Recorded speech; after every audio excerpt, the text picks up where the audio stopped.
Something that always frustrates me is that people look for balance. People look for balance in what they do. They look for balance in how they act. They look for balance to their life. We hear it all the time, work-life balance, this balance, that balance. Well, that's not balanced. My balanced diet, I don't know.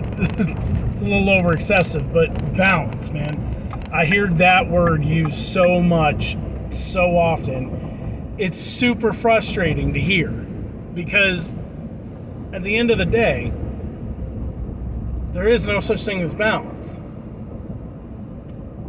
At the end of the day, there's no such thing as balance.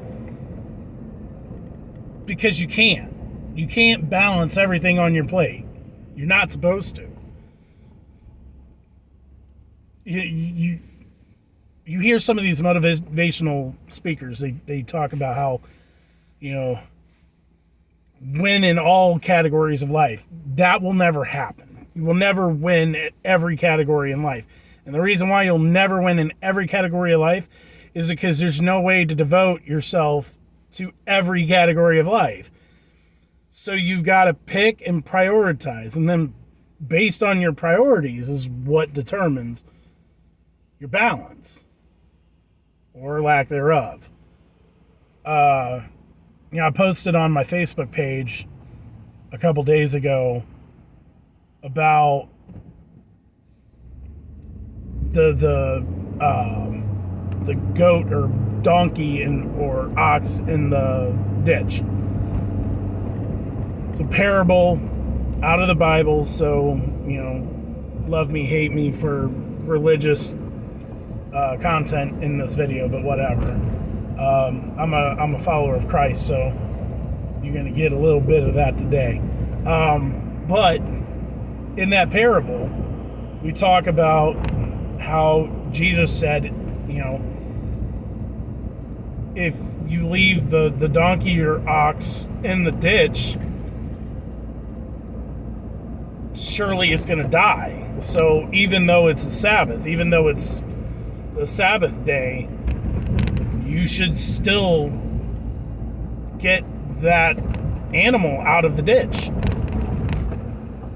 And in case you're not religious, to give you a little bit more of a understanding of why that was so important, it's because the Sabbath day you weren't supposed to do anything at all.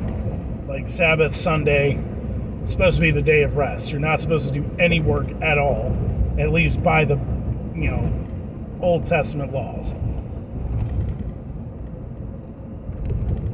But even Jesus said to get your donkey or your ox out of the ditch on a Sunday, because surely it'll die elsewise. I mean, think about it. Jesus said that.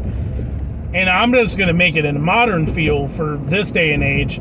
Jesus just basically said in that parable, get your ass out of the hole, even on Sunday. Get your ass out of the hole, even on Sunday. There's always going to be time for rest. There's always going to be time for work. And depending on your priorities, that determines what rest you should take and what work you should do. And you got to stop looking for balance because it just doesn't exist. You're not going to be able to balance your rest versus your work because you're either striving towards recovery or you're striving towards progress. It's one or the other. There's no middleman here. And it's the same way with family and work. You're either striving to be the best boss, coworker, employee that you could possibly be, or you're striving to be the best husband and father you can be, or the best wife or mother you can be. You're always striving and trying to accomplish something that is going to be polar opposites of other priorities in your life. You're never going to get balance. And the sooner we start grasping that, the sooner we realize that there is no balance, the better off we'll be, because we'll be able to then look at our priorities and look at what we're trying to accomplish and why we're trying to accomplish them and really get a solid grasp on what we need to do to get to the other side of that finish line, to get the prize that we're looking after. That's the only way, man. It's not going to happen any other way. And until we get that, it's going to keep vicious circles spinning. There is no such thing as balance. There never will be. Not if you're trying to strive to be the best you. And, I mean, if you're not striving to be the best you, then what are we doing here?